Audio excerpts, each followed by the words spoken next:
Hidden deep within the deserts of southern Jordan lies a city carved, not from brick or marble, but directly from the living mountains themselves. A place Romans once admired, explorers once dreamed of, and traders once worshipped. A city glowing rose-red at dawn, crimson at noon, and gold at sunset. This is Petra, the ancient capital of the Nabataeans. A city that rose from windswept desert valleys to become one of the richest trade hubs in the ancient world, and then disappeared from history for nearly 1,000 years. Today, we step through the narrow canyon known as the Seek. We follow the footsteps of forgotten kings, traders, queens, and desert priests. And we uncover how Petra became one of humanity's greatest achievements. Welcome to the History Files In, and this is the story of Petra, the rose-red city.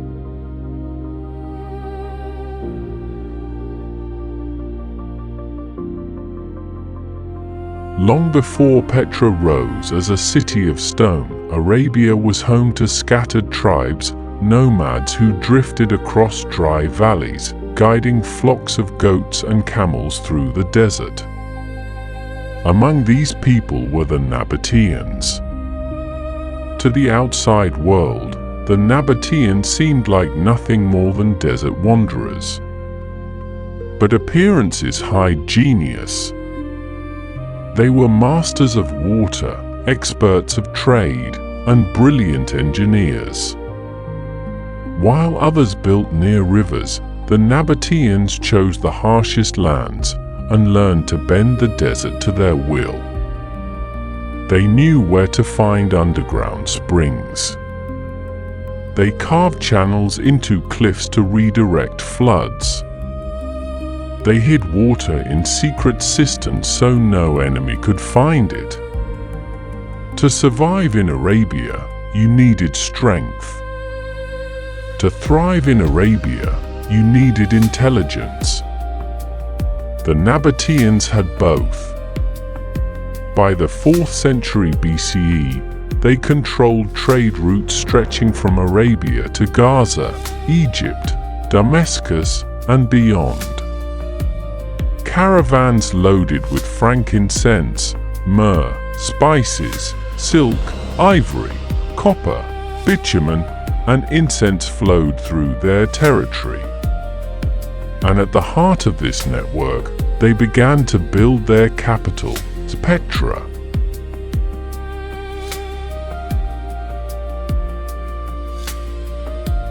To enter Petra, you do not walk through a gate.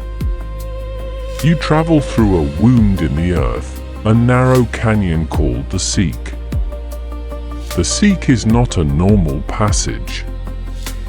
It is a natural geological fault, its walls rising up to 80 meters high while narrowing at points to just 3 meters wide.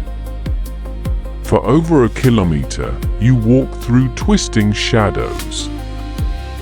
Hearing only footsteps, wind echoes, and the distant cooing of desert pigeons. The Nabataeans carved water channels along both sides of the canyon, ingenious systems that carried spring water directly into the city. Clay pipes, stone conduits, and carved reservoirs allowed Petra to bloom like an oasis. And then, just when the Seek tightens, sunlight bursts ahead. The canyon widens. And there it stands.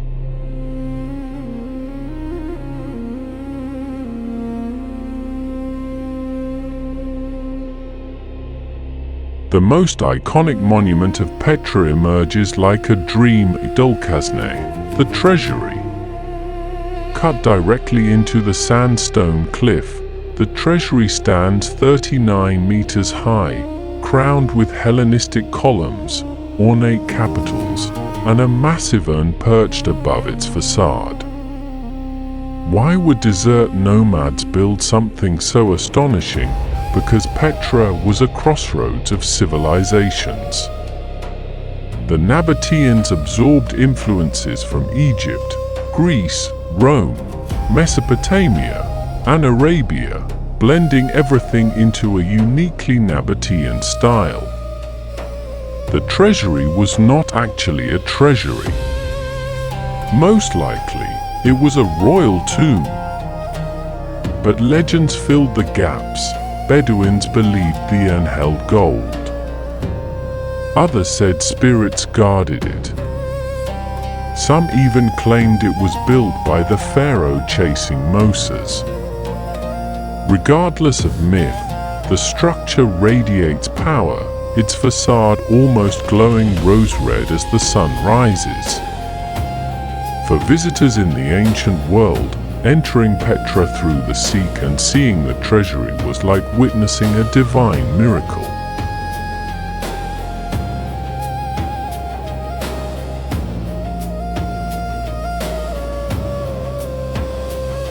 Petra was a city of the living, but also a city of the dead. Across its cliffs, the Nabataeans carved hundreds of tombs, monumental structures with grand entrances, pillars, staircases, and intricate facades. These tombs were markers of wealth, lineage, and power. Among them, the royal tombs, carved like palaces for the elite. The urn tomb, overlooking the valley like a throne. The silk tomb, named for the swirling colorful sandstone. The Corinthian tomb, blending Greek and Nabataean design. These tombs were not just burial places. They were statements. We have mastered the mountains. We have carved our identity into eternity.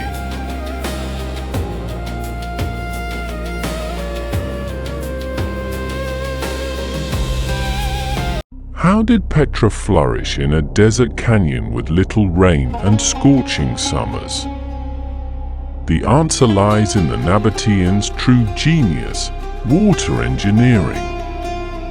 They built dams to control flash floods, underground reservoirs, cisterns carved into mountains, miles of aqueducts and channels, ceramic pipelines under roads.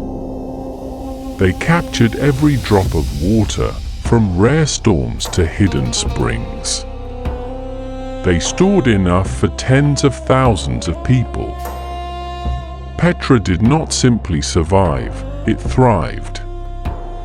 Gardens, markets, baths, fountains, all made possible because the Nabataeans turned the desert into a controlled ecosystem. In many ways, water, not stone, was the foundation of their civilization.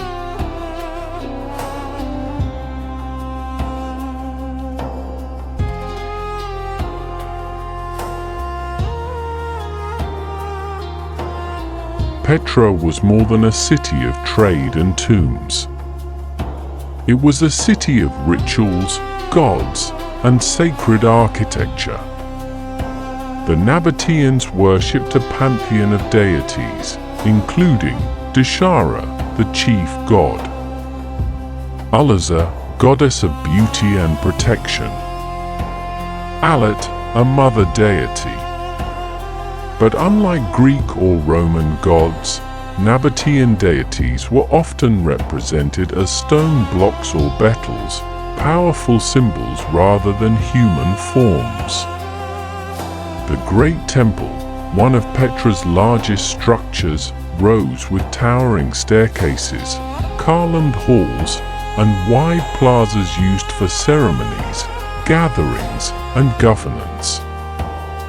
Nearby, the Qaza al-Bint, another major temple, served as a central sanctuary of the city. High above, the high place of sacrifice sits atop a mountain plateau. From here, priests likely performed rituals and offerings, overlooking the entire valley. Petra was a spiritual landscape, a place where mountains themselves became temples.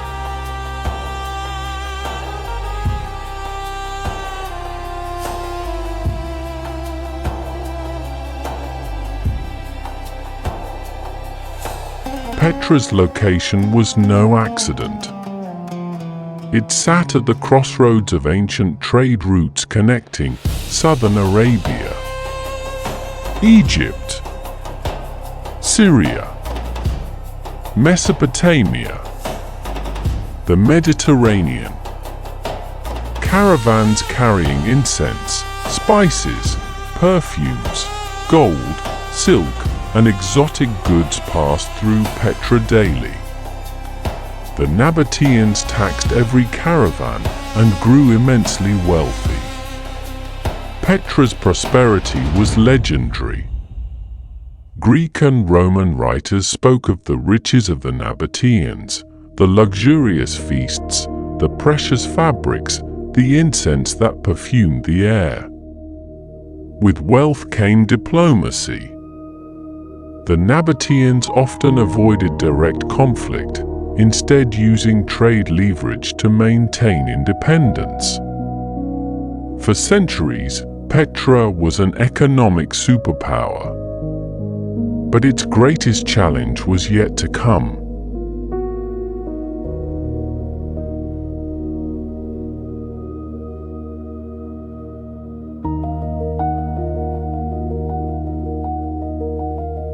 In 106 CE, the Roman Empire annexed the Nabataean Kingdom. Petra did not fall by war. It was absorbed quietly, becoming part of the province of Arabia Petria. Under Rome, Petra continued to flourish. New roads, new markets, new architecture, including the Roman theatre, increased trade with Syria and the Mediterranean. But something was changing. Rome began favoring sea trade routes over land caravans. As ships replaced camels, Petra's economic lifeblood slowly drained. The city's decline had begun, quietly, gradually, and inevitably.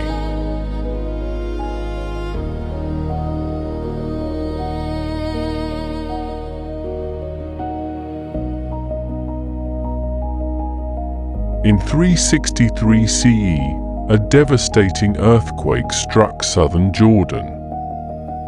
Many of Petra's buildings, dams, and water systems were severely damaged. The city rebuilt, but never fully recovered. Another earthquake in the 6th century inflicted further destruction. Trade routes shifted even more toward the sea. The Nabataean writing system faded. Petra's temples emptied. Its markets fell silent. By the early Islamic era, Petra was largely abandoned, left to shepherds, travelers, and the slow, patient winds of the desert. For the outside world, Petra became a legend, a memory, a rumor of a lost city. And for nearly 1,000 years, it disappeared from human maps.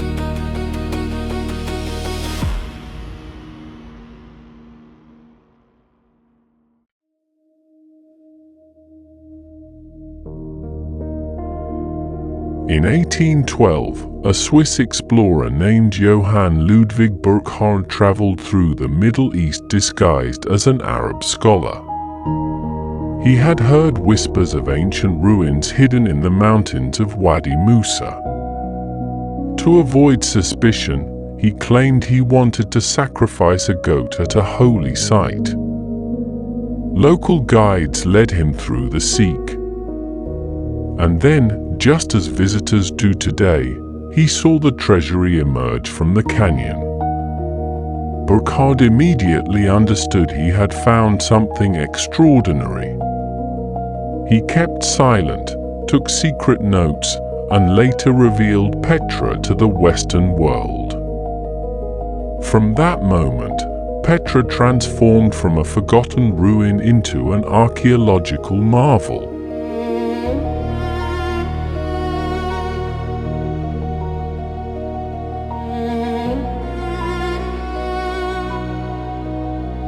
Today, Petra is a UNESCO World Heritage Site and one of the new 7 wonders of the world.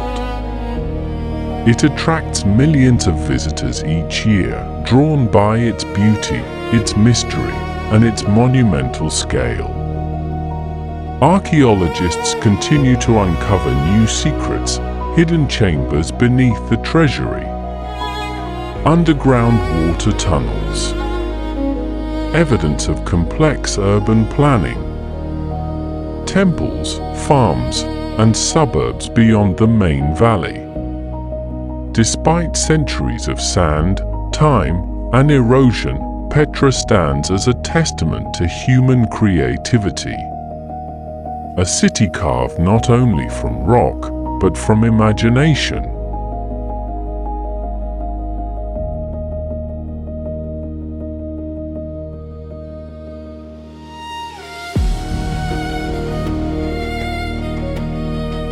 Petra is more than ruins, more than history, more than a desert valley carved by hands long gone. It is a reminder of what humanity can achieve, even in the harshest landscapes. A symbol of ambition, artistry, engineering, and faith. The Nabataeans etched their civilization into the mountains, and in doing so, they etched it into eternity. As the poet John William Bergen wrote, a rose-red city, half as old as time. Petra remains just that, an immortal jewel, glowing under desert sun. A silent city whispering ancient stories. A masterpiece carved from stone and spirit. Thank you for watching the History Files in. And as always, history lives on when we remember it.